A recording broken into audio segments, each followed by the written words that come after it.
All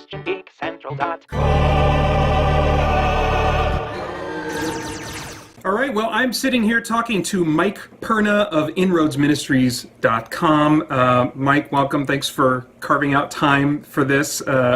What is Inroads Ministries, for those who don't know, just in a nutshell? Innroads Ministries, basically, we are a 501c3 organization, and we work with church and community groups to try and get them to build up, or even to see the value in, playing games together as an act of not only evangelism but also discipleship, and really just getting together and enjoying each other and growing together in both faith and life. Awesome. And you guys have been, how long have you been active or online or whatever? Innroads has been active for pretty much about 5 years now. Okay. We started out, however, long before we had ministry aspirations. We were a podcast, which is still going on, called Game Store Profits.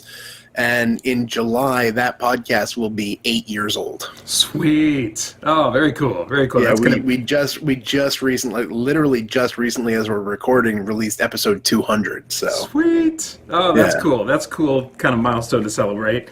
The reason I wanted to have you on was because in January, you posted an article that just really grabbed my attention. I really liked it. It was called Game Day Guidelines, and it's basically guidelines for running a gaming ministry, using games and playing games in a ministry type of context. And to paraphrase kind of what you described there as the purpose of the article, you get this question a lot: how do I start a gaming ministry? And you comment, which I think is really great, that people are complicated, and so that complication is why the answer to that question is not an answer at all, but it's just this processing, this series of questions for yourself and trying to get a little bit closer to discovering what the answer might be.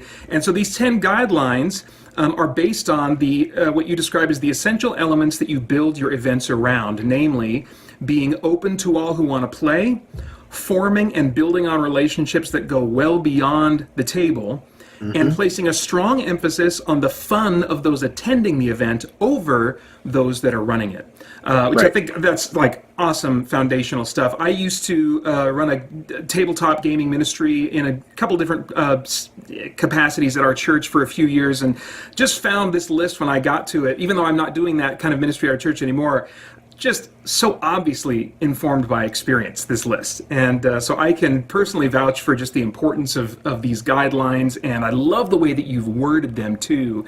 I'm going to put a link to the list where people can get this conversation, but I'd like to just briefly go through these guidelines, maybe just spend no more than 1 minute on each, and I'll read through each one as you guys have written it, and then I'd love to hear about any supplementary thoughts you have or any experiences that come to mind that are relevant to each one of these guidelines. Yeah, absolutely. Everyone is pretty much, if not specifically tied to a thing that we've seen, it's philosophically tied to things that we've seen. Yeah. So I can definitely talk to all of them. Sweet. Okay. So the first one, the no preaching rule must be in effect. It's more important to talk with people than to preach at them. If God is about the business of transforming your life, He'll be in the conversation naturally. You don't have to manufacture that moment. The no preaching rule is literally the first thing I came up with when we started Inroads. Okay. It is the establishment that unless we tell you otherwise ahead of time, you are not going to hear some kind of sermon or Bible study at our game day. The reason being is because we don't want to treat the gospel like the sales pitch for a timeshare in Florida. Oh, gosh, yeah. I spent a lot of years in youth ministry, and looking back on that, I did a lot of bait and switch. Oh, come see cool person, or come to fun event, and oh, by the way, here's 20 minutes of just sitting and listening to me talk about the Bible. Yeah. And how effective was that? Negatively effective. Oh, man. What it meant was that people would probably never come back. Oh, man. Yeah. So yeah, we do everything we can to deny the Bible bait and switch. If we want to talk to you about Jesus, we'll talk to you about Jesus. But if we're going to give you a sermon, we're going to warn you. Yeah. I love how each one of these guidelines is also kind of an opportunity for self-examination. In this phrase, if God is about the business of transforming your life, he'll be in your conversation naturally. You know, if you are giving yourself over to just like the stretching of the sanctification process, then more than likely every now and then some organic thing is naturally going to come up about what you're going through that's related to your faith. You don't have to, as you say, manufacture that moment. I think that's great. There have been plenty of times when I've literally talked to people who don't even kind of care about Jesus, but when they're like, "Hey, Mike, how's it going?"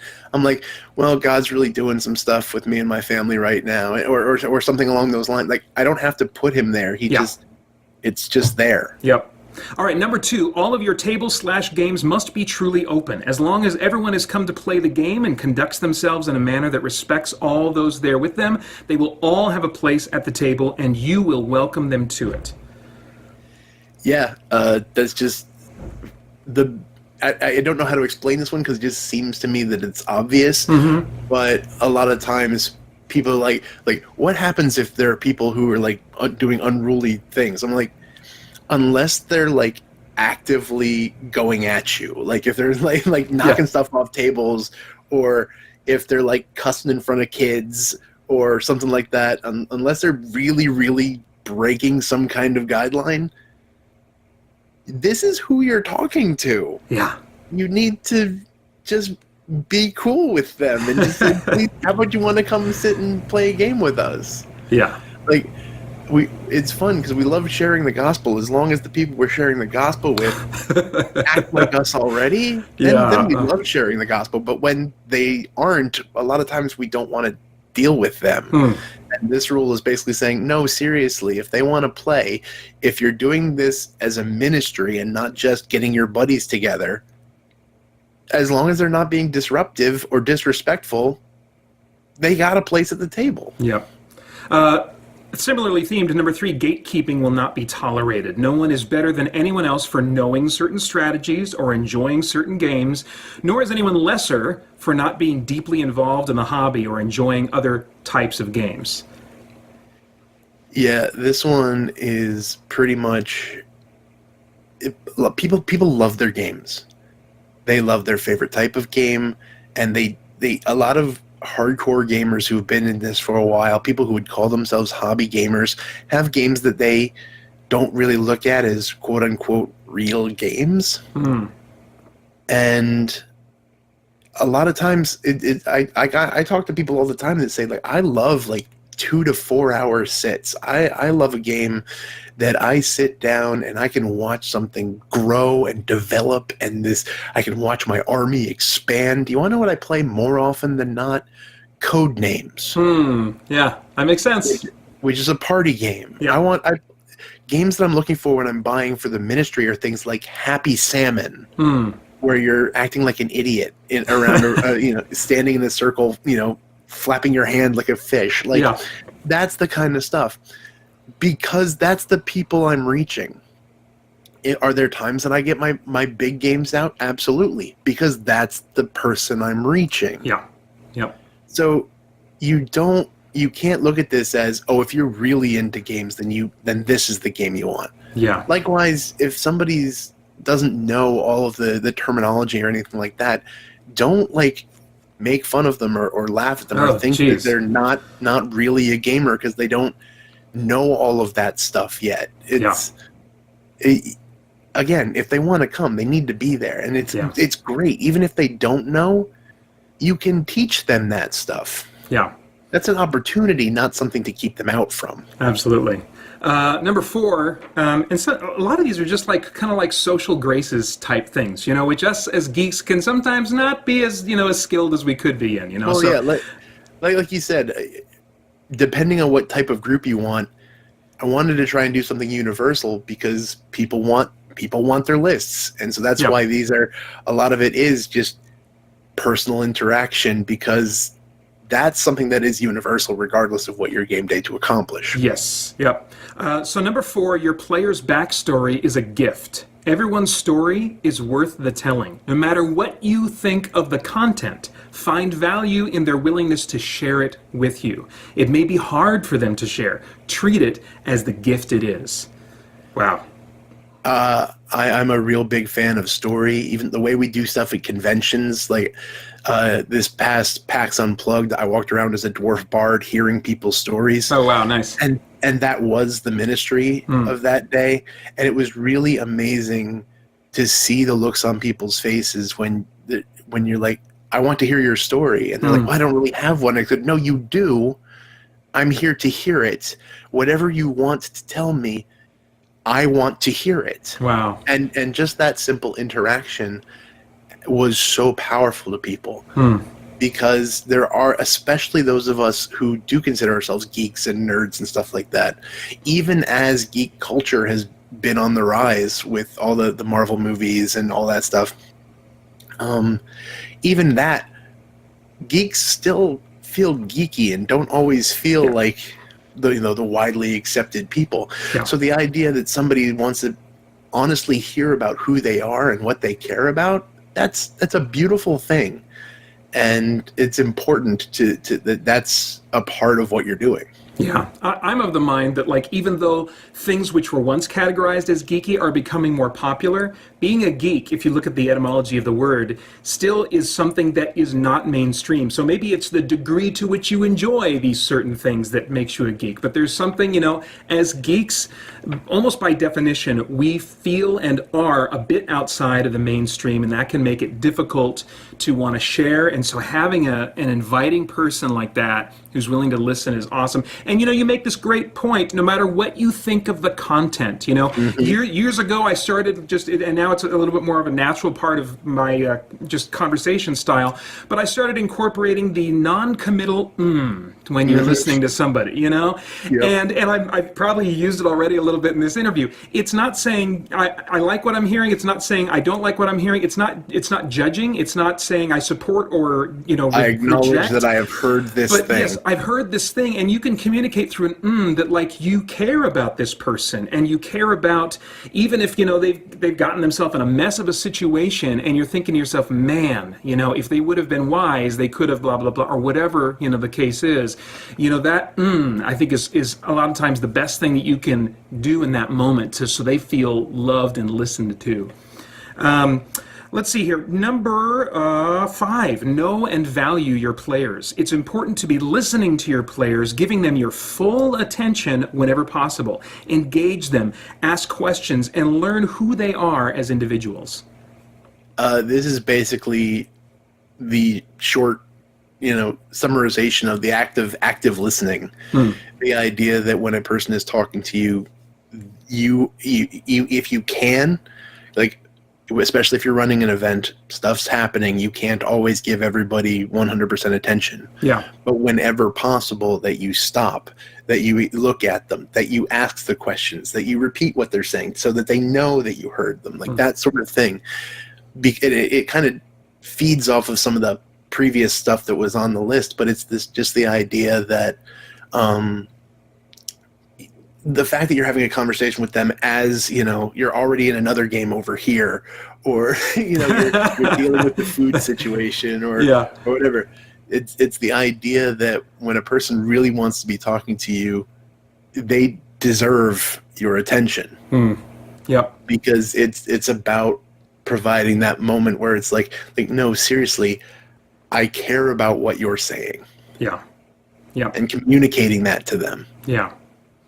And I think that these once again, another heart check moment. If you find yourself feeling like, I don't care about this person, I don't care about what they're saying, they're boring me out of my mind, maybe take that as a cue to do some heart examination and God, why don't I care about this person? What's going on in me that I don't feel any compassion for this person? I find them to be irritating or boring or whatever. These are all great heart check types of guidelines. Because it's a kind of moment where we can just be like, nobody likes everybody. Let's just be honest. Yeah. It's just we're different, but at the same point, it challenges us to see the value in this person who is also crafted in the image of God. Yeah. Yep. Number 6, respect a person's boundaries/concerns. Never disregard a player's concerns or frustrations with game content or theme, interactions with other players, etc. Every comment may not need a direct response, but no one should walk away feeling like they haven't been heard. There's a lot of great things going on in the gaming community right now. When people are talking about representation, when people are talking about some of the not so pleasant things that have happened in the past, talking about the vibe at the table, but also even just the content of the games themselves. I had a very interesting conversation with some people. There's a game called Manitoba, and there was a big controversy when that game first came out, because it's like, y'all put teepees in this game. You put totem poles in this game. The people you're talking about don't do either of those. And, you know, what you find, and that's just one example, but there's lots like that. Okay. And there's this pushback that says, why do we care about, like, who cares, man? Or when somebody's like, hey, especially, again, this is just one example, but it's the most prominent one, when women are like, I don't feel comfortable being at your event because of the things that are said and the jokes that are shared or whatever. It's real easy for people to be like, oh, just ease up. They don't mean anything by it. That's not cool. You have to appreciate the fact that no matter what you think of their concerns, you need to address their concerns to the point that you can say, I want to deal with this. It's conflict resolution. It's getting in there and being like, no matter what I think about this, it's causing you to be uncomfortable and you don't want to be here. We need to fix this. Yeah. Number 7 is, I almost see it as like a cornerstone of this entire list because of what it kind of gets at, and that is play for players rather than yourself. If you aren't, I love this, if you aren't prepared to never play your favorite game again, you aren't ready to do gaming as a ministry. You should be creating the best experience for the players you have, not the ones you want. That is literally a question that I ask anybody who says they want to volunteer with us. I have literally lost track of the number of times I've said, are you prepared to never play your favorite game again? And I'll even sometimes tie it to my own experience. I said, my top 10 games. There's this thing in board gaming called the 10 by 10 challenge. Take 10 games and play it 10 times throughout the year. Okay. I did a 10 by 1 challenge last year where I took my top 10 current favorite games and I wanted to play them each once in a year. I did not succeed. Oh, yeah. And that is because most of the gaming, that not all, but most of the gaming I do is outwardly focused. It's why when I want to be playing Scythe, again, I'm playing Happy Salmon. Yeah. Because when your focus is other people, and that's what, if you're gaming as ministry, your gaming is focused on other people, that's what you do. Absolutely. I remember when about a month or two into running like a gaming ministry event at our church, I realized, oh, you know what, Peter? You might not be able to play even, You might spend the night making sure that everyone's connected to a game, because I noticed that if everyone shows up at like 7:10, the event starts at 7, and then you all get in on the same game, great, but then someone comes in at 7:45, and this is like an hour or 2 hour game. What are they going to do? So I just realized I need to keep myself free and, often not even play, so I can just help others play and welcome other people and be able to give them my attention if they do have to wait for just a little while or start a game with them or whatever. So, yeah, that's so insightful. So insightful, number 7. Number 8, the table is the start of your work, not the whole. The relationships you build around the experience of playing together open doors for the powerful work you will see in their lives. If your players never see you outside of the context of a game, you are missing it. One of the most popular responses when people who don't think that this is even on their radar, one of the most popular responses is, oh, so you just play games with people? And part of my internal thing is to suppress the idea of saying, yeah, that's what I do. What's just about that? But a lot of it's the idea that the games themselves, they're great. I love them. I have a lot of them, and there are a lot more that I want that I don't have because they're just really interesting bits of stuff and design, and it's Yeah. really cool to see a good one come together. But I can play a truly terrible game with a group of people that I love, and it makes that game good. And the reason that is because of those relationships. Those relationships, if they're only tied to the game, if your ministry is about playing this game and just that's it, you're just playing the game, man, you can have so much more fun just getting a couple of your buddies together and playing the games you want to play. Like there are way better ways to do that if you're not if just playing is what you're looking for. Yeah. But the reason we play these games is to build the relationships so that we can have those moments. So we have those moments that communicate the gospel. That we have those moments that grow people. That we can have those moments to use the really churchy way to speak into the lives of others. That's what we're doing this for. It's foundational, not entirety. Yep. Number 9, no alpha gaming allowed. Whether your players are new to the game or not, no one appreciates unsolicited advice. Always ask if new players would like advice/help before offering, and assure them their play is always their decision. I have lost track of the number of times I've heard people complain about playing cooperative games because they've had their own horror stories of somebody coming in and they didn't actually get to play because this other guy was doing it. The biggest offender is Pandemic, but that's mostly because Pandemic is the most widespread cooperative game experience. But so many people, I love cooperative games. One of my favorites is Spirit Island, which is an amazing game. But so many people don't want to play them because they remember that time when Bobby over there just took over and instead of allowing them to play was like, you need to move here and do this. You're doing this. The next turn, you're going to do this. Oh, man. And at that point, you're not even playing a game. We're like, Bobby, just do your thing, man. You're playing solo mode. We're just here watching. Like, but yeah, so that, and the other part, the part B to that is that I always ask, like, it's not that you can't instruct, because a lot of, if you want to run a gaming ministry, you love games, you play games, and there's stuff that you pick up just by the sheer number of times you play a game that the person who's never heard of that game before just doesn't know.